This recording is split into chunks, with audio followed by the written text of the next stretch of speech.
출애굽기 16장 오늘 보겠습니다. 이제 이스라엘 백성들이 실제로 출애굽을 했고 애굽에서 나왔고 홍해를 건넜고 그리고 마라도 이제 지나왔고 이제 신광야에 이르렀습니다. 마라에서는 물이 써서 그 수돗물을 먹지 못하여서 이스라엘 백성들이 원망했을 때 하나님께서 나뭇가지를 지시한 나뭇가지를 던지게 해서 그 물이 단물로 바뀌게 해서 이제 그 일을 또 해결했고 이제 신광야 16장에 신광야로 왔습니다.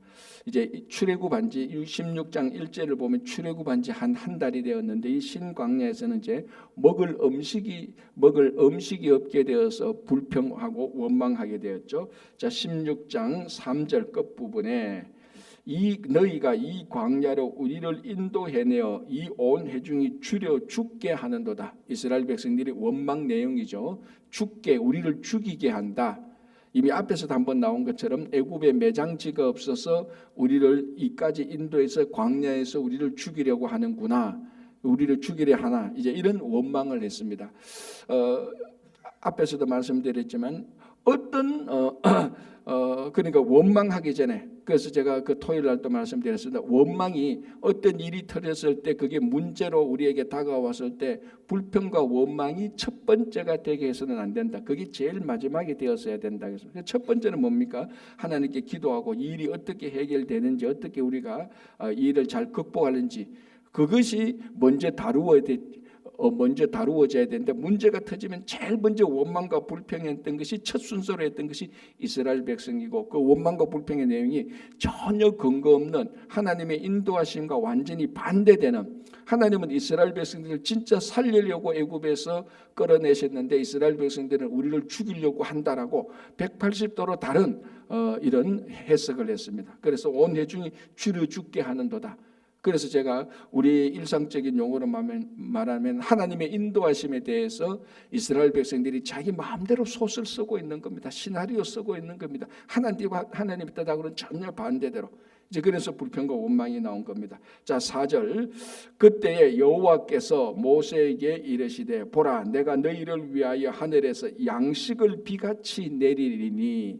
자, 여기서 양식을 비같이 내린다. 자, 이 비같이 내려준다는 이 원래 문법을 적용해서 해석하면은 양식을 계속해서 내리는 비같이 준다, 이런 의미입니다.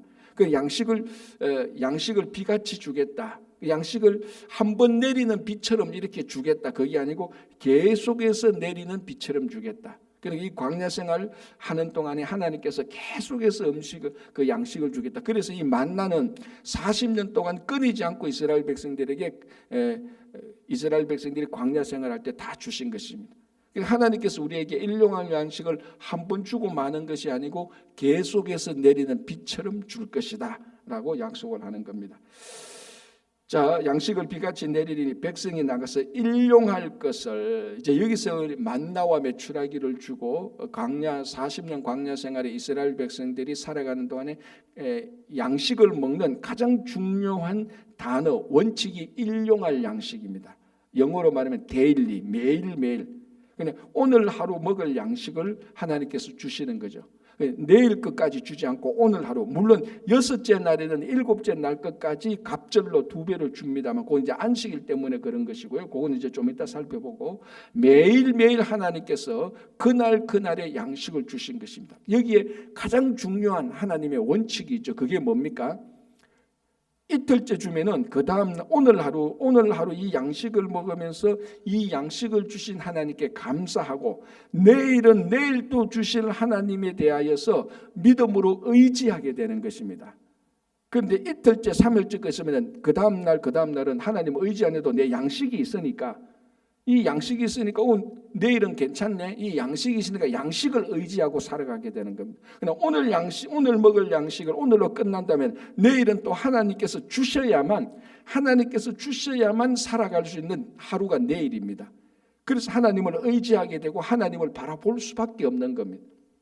뭐 우리가 째째하게 하나님께서 뭐 하늘에 양식이 부족해서 하나님의 째째해서 오늘 것만 딱 주고 내일은 내일 것만 딱 주고 그런 게 아니고, 하나님께서 이스라엘 백성들을 의지하게 하고자 하는, 그리고 순종하게 하고는 그 훈련의 가장 중요한 목적이 일용할 양식을 주는 것입니다.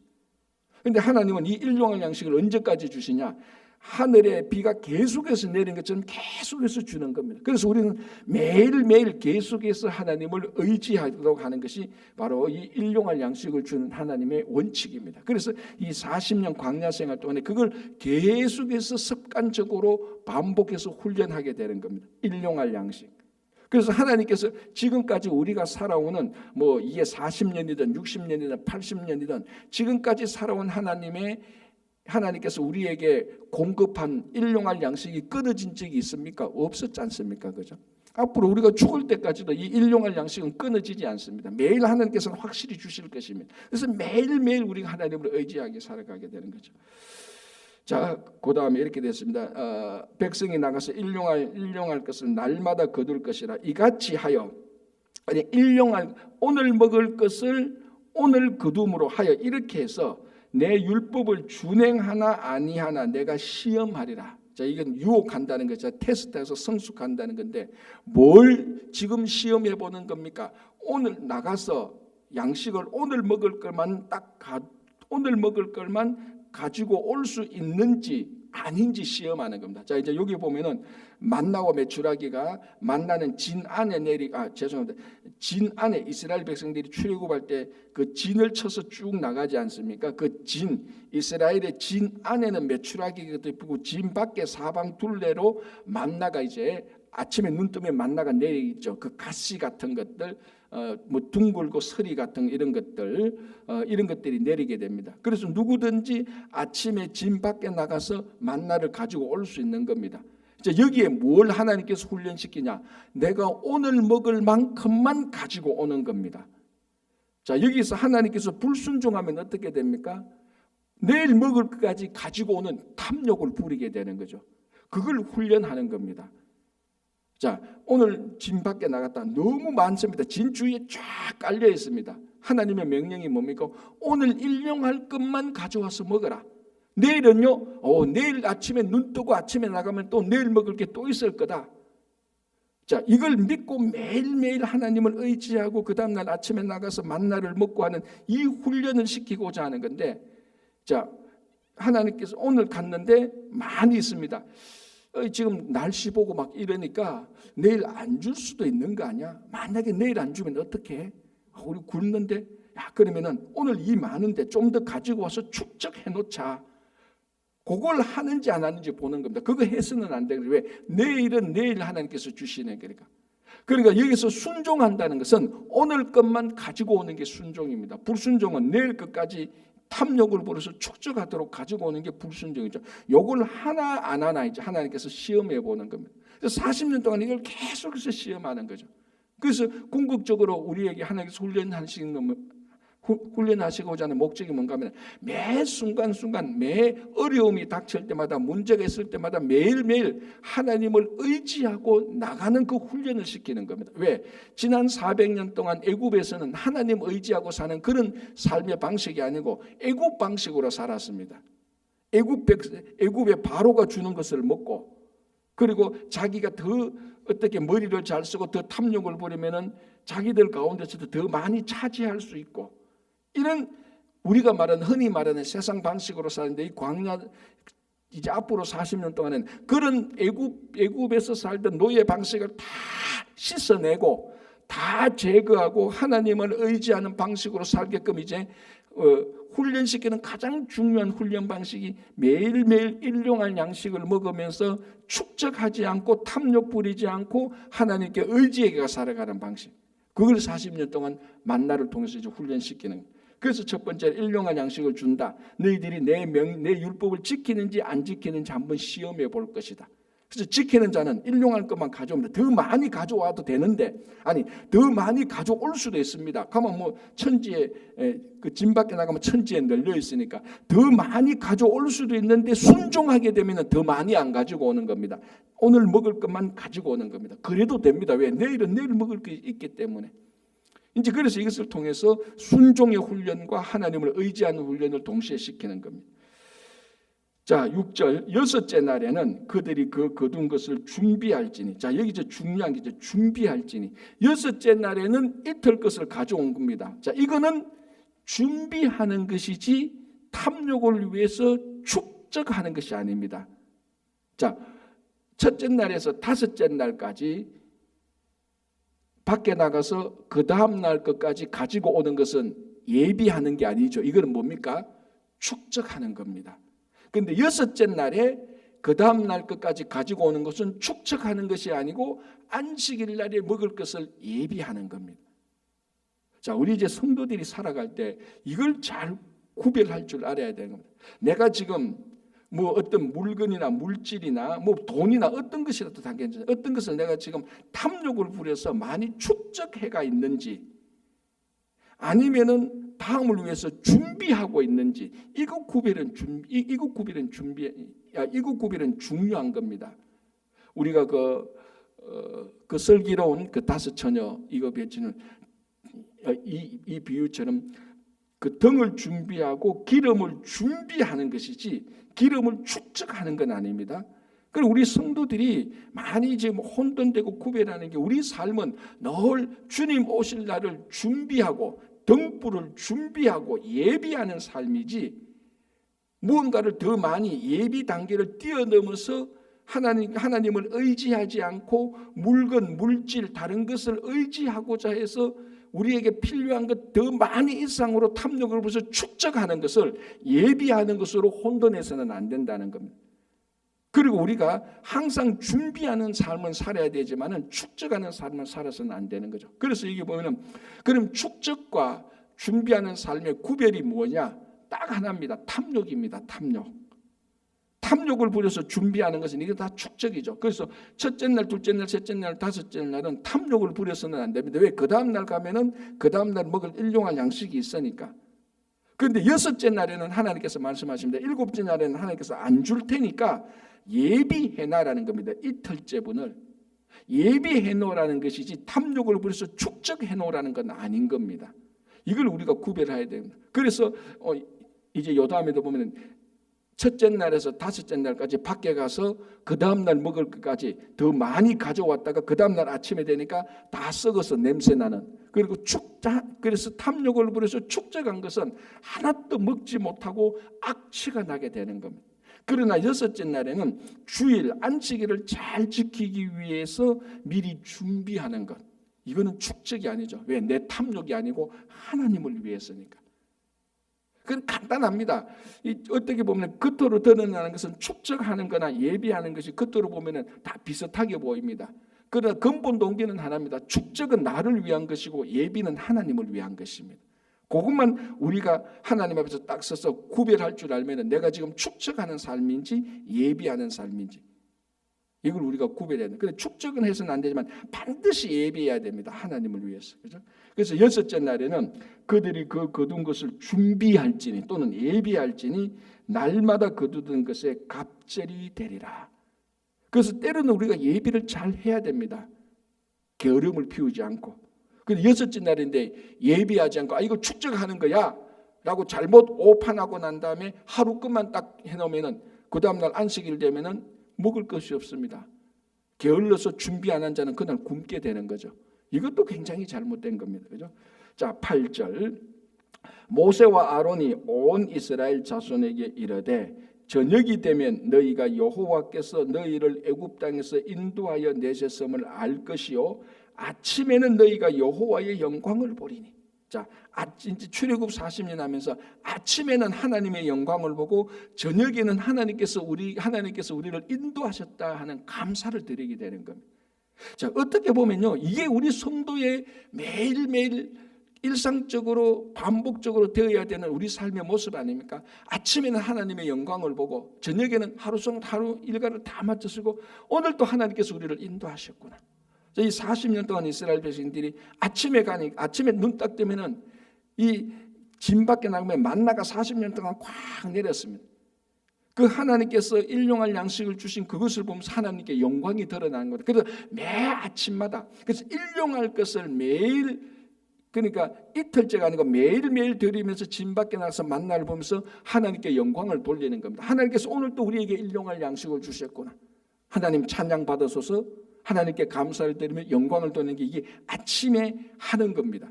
그리고 하루 일과를 마치고 저녁 때는 오늘도 하나님께서 우리를 만나로 채워주시고 오늘 우리 하루 일을 인도하셨구나, 살펴주셨구나, 하나님의 인도하심에 대해서 또 감사를 드리는 겁니다. 그래서 아침에는 영광을 드리고 저녁에는 하나님께 인도하심에 대해서 감사를 드리는 것. 이게 우리 성도들이 매일매일 아침에 눈 뜨면은 영광이요, 그리고 하루 마쳤을 때는 인도하심에 대해서 감사하는 그 삶이 참 성도의 삶의 모습이죠. 그게 광야에 사느냐, 궁정에 사느냐, 미국 사느냐, 한국 사느냐, 어디에 사느냐는 두 번째로 중요한 겁니다. 어디에 살든지 아침에는 영광이요, 저녁에는 인도하심에 대한 감사의 삶이 넘치는 것이 하나님께서 우리에게 이 땅에서 살아가는 삶의 모습이 되는 겁니다. 7절 다시 볼게요. 아침에는 너희가 여호와의 영광을 보리니 이는 여호와께서 너희가 자기를 향하여 원망함을 들으셨습니다. 자, 이게 진짜 약간 좀 애매할 수가 있습니다. 하나님께서 이스라엘 백성들의 원망함을 듣네. 우리가 하나님께 원망하고 불평해서는 안 되는데 하나님께서 원망함을 듣네. 그럼 우리 원망해도 되겠네. 지금 이런 말이, 이런 논리가 되는 겁니다. 자, 또 한번 볼게요. 8절 중간에 볼게요. 너희가 원망하는 그 말을 들으셨습니다. 또 원망하는 걸 들었다 그래요. 자, 그리고 9절 보시기 바랍니다. 모세가 또 아론에게 이르되 이스라엘 자손의 온 회중에게 말하기를 여호와께 가까이 나오라. 여호와께서 너희의 원망함을 들으셨느니라. 이 8, 9, 10, 11절을 보면은 하나님께서 이스라엘 백성들의 원망함을 들었다는 것을 세 번이나 반복하며 언급합니다. 아니, 우리가 하나님께 감사를 드려야 되는데 원망하고 불평하니까 하나님께서 원망함을 들으시네. 야, 그러면 앞으로 우리가 원망해도 되겠다. 이렇게 지금 논리적으로 보면 결론이 날 수 있는데, 자, 여기서 이제 하나님께서 이스라엘 백성들이 원망함을 들었다는 그 시기와 실제적인 원망의 내용을 우리가 구별해야 되는 겁니다. 자, 이건 뭐하고 같은가 하면은 갓난 아기가 또는 2살, 3살, 4살 된 아기가 가장 미성숙한 베이비 수준의 아기가 자기가 원하는 것이 있으면은 성숙한 방법으로 부모에게 표현합니까? 안 합니까? 못하죠. 갓난 아기가 배가 고픕니다. 말도 잘 못하고 엄마에게도 엄마라는 말도 못고 마미 마마 겨우 말하는 아이가 자기 안에 지금 배가 고픈데 이쪽에 있다가 이쪽을 할 때 다리가 불편한데 그걸 성숙한 자세로 자기 안에 있는 마음의 소원을 어머니에게 표현하지는 못합니다. 애는 어떡합니까? 우는 거죠. 그냥 갓난 아이가, 베이비가 배가 고프면 우는 겁니다. 왜? 엄마가 내한테 지금 먹을 양식을 안 주니까 원망으로 나타나는 거죠. 그 갈망이 가장 어린 아이에게는 갈망이 원망의 표현으로 나타나는 거예요. 자, 그러면은 갓난 아기가 그 먹고 싶어서 막 우는 이 원망하는 아이를 부모가 심판합니까? 달래가지고 원망하는 걸 들어주지 않습니까? 이 원망으로 보면 됩니다. 그런데 다 성숙한 40대, 50대 아이가 아니죠. 50대 자녀가 80대 노모에게 어린아이 베이비가 원망하듯이 자기 갈망을 표현하면 그건 진짜 미성숙한 거죠. 그건 꾸지람을 들어야 되는 거죠. 예를 들어 40대 50대 된 이 자녀가 부모에게 와서 엄마 나 아이스크림 사줘 막 이렇게 하면 그거야말로 우스꽝스러운 거 아닙니까? 그런데 3살 4살 된 아이가 아이스크림 먹고 싶을 때는 막 땡강치기입니다. 엄마가 그럼 달래주죠. 너 그거 먹고 싶구나. 왜? 아주 어린 아이는 원망을 통해서 자기 갈망을 드러내는 거예요. 부모는 그걸 안다며요. 부모는 그것을 원망이라기보다는 갈망이 있다는 걸 알고 그걸 들어주는 겁니다. 이제 그러면서 아이가 그걸 들어주면서 이제 한 번쯤 이제 애가 좀 커가면 말하죠. 애야, 네가 먹고 싶을 때는 그래 울지 말고 뭘 주세요라고 말을 해. 그러면 엄마가 듣고 알아서 들어주지. 앞으로는 이렇게 막 우리말로 하면 땡강 부리면 안 돼, 떼쓰면 안 돼, 막 누워서 막 발부둥 치면 안 돼. 그렇게 이제 자꾸 성숙시키고 훈련시키는 거죠. 그런데 그게 되기 전에는 원망하는 겁니다. 이 원망이 우리가 말하는 불평과 막 이런 차원보다는 그 안에는 갈망이 있다는 겁니다. 지금 그걸 말하는 겁니다. 그 갈망을 하나님께서 들어주셨습니다. 그래서 이때는 하나님께서 이 원망하고 백성하는 백성들을 심판하지 않아요. 왜? 아직 심판받을 만한 단계가 아니니까. 그래서 자 보십시오. 앞에서도 마라의 선물도 있었고 지금 신강야에서 음식이 없어서 둘 다 원망합니다. 그런데 이 원망하는 이스라엘 백성들을 하나님께서 지금 심판했습니까?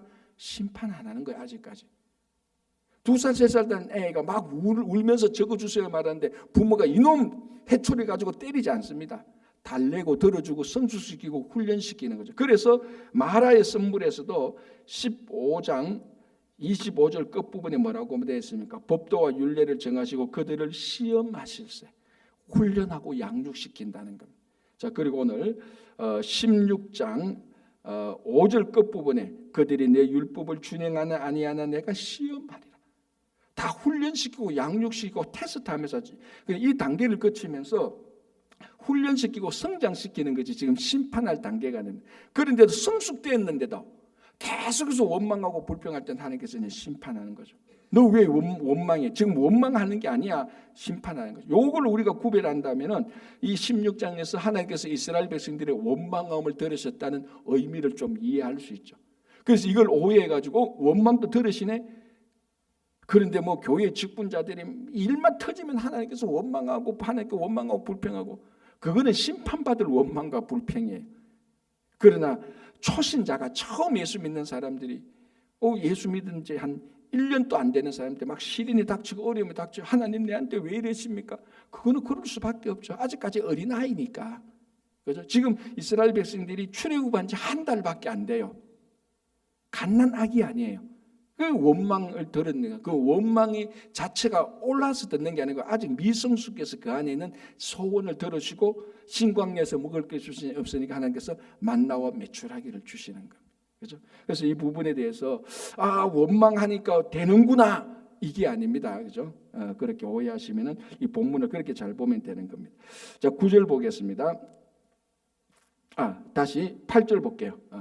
모세가 또 이르되 여호와께서 저녁에는 너희에게 고기를 주어 먹이시고 아침에는 떡으로 배불리시니 그래서 아침에는 영광이요 저녁에는 인도하심에 대한 감사라고 했습니다.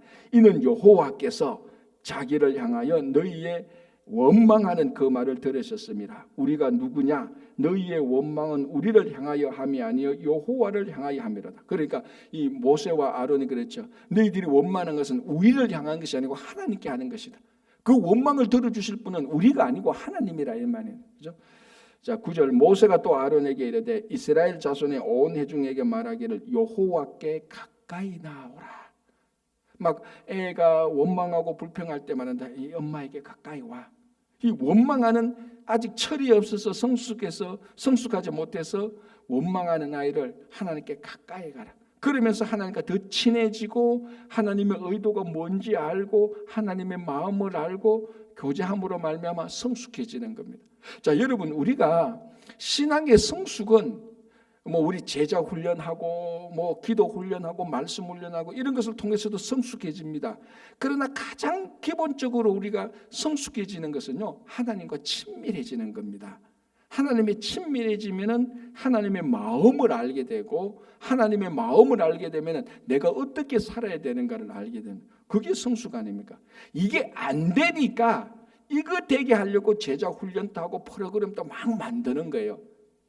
여러분 사실 우리 성도들이 하나님하고 친밀하게 지낸다면요 뭐 이런 말하면 좀 이상할지 모르겠지만 제자 훈련이 필요 없어요. 여러분 하나님하고 내가 친밀하게 교제를 하는데 무슨 제자 훈련이 필요합니까? 하나님의 마음이 뭔 줄 알고 내가 하나님을 사랑하고 하나님의 뜻대로 살아가는데 이게 안 되니까 막 프로그램을 만들고 돌리는 거예요. 그래야 이런 프로그램을 통해서라도 하나님하고 좀 사귀게 하려고. 그래서 1단계 하나님께 가까이 나고 하나님께 기도하는 것을 배우십시오. 하나님하고 친한데 기도하는 걸 배우라고 말할 필요가 없죠. 이미 그 삶 자체가 기도를 통해서 이루어야지는 친밀한 상태에 이미 도달했는데 뭐. 그죠? 그러니까 우리 성도는 가장 중요한 게 뭐 여호와 하나님과 함께 가장 친밀하게 있는 겁니다. 그래서 예수님께서 뭐라고 내가 너 안에 너가 내 안에 하나가 되는 겁니다. 이것만 되면 다른 뭐 훈련이나 프로그램 이런 말 자체가 필요가 없는 겁니다. 그래서 여러분 좀 이런 표현이 이상한지 모르겠는데 구약 시대하고 신약 시대에 선지자들이나 이 사도 바울이 했는 걸 보면은 예수님이 했는 걸 보면 우리처럼 프로그램처럼 한 거 아니에요. 예수님께서 제자 훈련을 뭐 프로그램을 한 겁니까? 제자들하고 같이 살면서 제자들하고 같이 한 가족을 이룬 거예요. 그게 제자 훈련이에요, 사실은. 그게 제자 훈련입니다. 그래서 여러분 2000년 전에 그 랍비를 따라가는 학생들이 있지 않습니까? 학생들은 출퇴근하는 학생들이 아니에요. 스승하고 랍비하고 그냥 같이 사는 거예요. 가장 친밀하게 같이 가족이 되어서 사는 겁니다. 거기서 자기 스승 랍비의 생각이 무엇인지를 알게 되고 친하게 되고 인격적으로 감명을 받고 그를 따라 그의 모습을 담게 되는 겁니다. 그래서 오늘 가장 광야 생활에서 가장 중요한 것은 어쩌면 이 말입니다. 너희는 여호와께 가까이 나오라. 여호와께 가까이 와야 마음속에 있던 애굽과 자꾸 멀어지지요. 지금 이스라엘 백성들은 제가 몇 번 말씀드린 것처럼 몸은 출애굽했는데 마음은 아직 출애굽을 안 했어요. 수 틀리면 언제나 애굽으로 돌아가자는 거예요. 아직도 여러 가지 가장 심령의 중심에는 애굽과 가까이 있어요. 아직까지 몸은 애굽에서 자꾸 멀어지는데 출애굽에서 가나안으로 가서 몸은 자꾸 애굽에서 멀어지는데 마음은 한 번도 애굽에서 떠난 적이 없어요. 하나님께 가까이 갈 때 애굽에서 멀어지는 거죠. 심령이 그죠? 그래서 19절에 여호와께 가까이 나오라라고 말합니다. 자 10절 아론이 이스라엘 자손에게 이스라엘 온 회중에게 말하며 그들이 광야를 바라보니 여호와의 영광이 구름 속에 나타나더라. 계속해서 하나님의 영광을 지금 보여주는 겁니다. 왜? 애굽의 것을 다 제거해야 되니까 애굽의 영광을 보여주는 게 아니고 하나님의 영광을 보여주는 것이죠. 11절 여호와께서 모세에게 말씀하여 이르시되 내가 이스라엘 자손의 원망함을 들었노라. 그들에게 말하여 이르기를 너희가 해질 때에는 고기를 먹고 아침에는 떡으로 배부르니 내가 여호와 너희 하나님인 줄 알리라. 자, 이것도 중요한 거죠. 그래서 아침에는 만나를 먹고 저녁에는 아침에는 만나를 먹고 또 이 저녁에는 하나님께서 인도하신 것을 하면서 결국은 뭡니까? 우리에게 먹을 양식을 주신 이분이 여호와고 이 여호와가 진짜 하나님이구나. 자, 우리 옛날에 극장에 가면은 본 영화 상영하기 전에 대한뉴스라는 거 했습니다. 그거 보면은 항상 그게 뭐 교과서적인 영화니까 항상 또 그 북한의 실상을 보여주죠. 북한의 김일성이 막 이렇게 하는데 보면은 그때도 아직까지 기억이 선명한 게 여러분들 많이 느꼈어요. 그 많이 본 것 중에 하나가 뭔가 하면 그 어린 아이들이 학교에서 그 급식 먹지 않습니까? 빵 먹고 할 때 뭐라고 말합니까? 이 빵을 주신 김일성 수령 아버지께 감사합니다 하고 빵을 먹어요. 그러니까 그 북한의 아이들이 잘못된 세뇌 교육으로 잘못된 공산 세뇌 교육으로 학교 가서 급식을 먹을 때 그 급식을 누가 준 거라고 고백하고 먹습니까? 김일성 수령께서 위대한 지도자, 위대한 영도자 김일성이 준 것입니다라고 먹어요. 그래서 이 아이가 나중에 자라요. 40대, 50대 돼가지고 자기들이 먹는 양식은 지금까지 먹는 것은 전부 다 위대하신 영도자 김일성이 준 거라고 딱 배어 있어요. 누구 하나라도 그에 대해서 반대하면요 다 숙청입니다. 그거 보니까 무시무시한 거죠. 자, 어떻게 보면은 그런 모든 것들이 어디서 나왔냐? 오늘 뭐라고 말하는 거야? 너희들이 아침에서 만나를 먹을 때 여호와가 하나님인 줄 알게 될 것이라. 이게 왜곡시킨 것이, 이걸 잘못 이용한 것이, 악하게 이용한 것이 김일성 공산주의입니다. 그 김일성이 준 겁니까? 아니잖아요. 그러나 이스라엘 백성들이 광야에 갔을 때는 전적으로 하나님께서 만나를 주신 거예요. 전적으로. 그래서 그것을 먹을 때마다 이 양식을 주신 분이 여호와 하나님이다. 이분을 주신 분이 여호와고 이분이 진짜 하나님이라는 것을 우리가 고백하도록 하는 겁니다. 이게 진짜 원래 고백인데 이 사탄의 세력들이 공산주의를 만들어서 그걸 사람이 준 것으로 둔갑시켜버린 겁니다. 그래서 우리는 이 양식이 사람이 준 것으로 잘못 둔갑된 것을 성도들은 양식을 먹으면서 원래 양식의 공급자임을 제대로 우리가 고백해야 되는 거예요. 그게 뭡니까? 오늘 성경에 나온 거죠. 내가 열심히 노력해서 이 양식을 먹는구나. 그건 전부 다 인본주의죠. 가장 근본을 따지면 여호와 하나님께서 우리에게 양식을 공급한 겁니다. 자, 양식이 나는데 만나와 메추라기 나는데 하늘에서 바람이 없고 비가 없고 이 자연이 정상적으로 돌아가지 않는다면은 곡식 하나 나지 않고 만나 하나 생기지 않고 메추라기 한 마리 날지 못하는 겁니다. 이것을 인류가 전부 다 사람이 준 것으로 잘못 둔갑시켜 버린 겁니다. 성경을 봐야 이게 양식의 공급자가 사람이 아니고 진짜 여호와 하나님이라는 것을 알게 되는 거죠. 그게 오늘 그래서 너희들이 아침에 만나를 먹을 때마다 양식을 먹을 때마다 이 양식의 제공자가 사람이 아니고 여호와 하나님 것을 고백해라. 그래서 우리가 그래서 우리가 음식 먹을 때 항상 식전 기도하지 않습니까? 식전 기도. 뭡니까? 그러니까 어떻게 보면 식전 기도가 굉장히 중요해서 하나님 이 양식을 주셔서 감사합니다. 우리는 너무나 습관적으로 하지만은 밥 먹는 의식으로 하지만 그게 원 정신은 이스라엘 백성들이 출애굽할 때 이 아침에 만나를 먹으면서 하나님의 영광을 드러내는 것하고 똑같은 것입니다. 그래서 양식의 제공자가 사람이란 것을 사탄이 둔갑시키는 것을 잘못 둔갑시킨 것을 우리는 음식을 먹으면서 기도할 때 그것을 우리는 하나님께서 주신 것을 여호와 하나님께서 주신 것을 제대로 고백해야 되는 겁니다. 그래서 12절 내가 여호와 너희 하나님인 줄 알리라 하라 하시니라 되어 있습니다. 자, 13절 저녁에는 메추라기가 와서 진해에 쌓이고 요건 좀 이제 이야기할 게 좀 더 있으니까 시간도 다니까 내일 우리가 같이 한번 보겠습니다. 13절부터는 이제 메추라기가 진해에 쌓이고 만나가 진 주위에 쌓이고 하는 것들 우리가 같이 보면서요. 내일 보고요. 오늘 우리가 이 말씀을 보면서 이 만나와 메추라기를 주면서 일용할 양식을 주셔서 우리가 순종해서 일용할 양식을 먹음으로 하나님께 순종하는 하나님을 의지하는 삶을 살고 그리고 매일 한 끼든 두 끼든 세 끼든 양식을 먹을 때마다 인류가 사탄이 잘못 둔갑시킨 것을 우리는 제대로 알고 하나님께 고백하는 그런 귀한 감사의 삶, 풍성한 삶, 영광의 삶을 사시기를 바랍니다.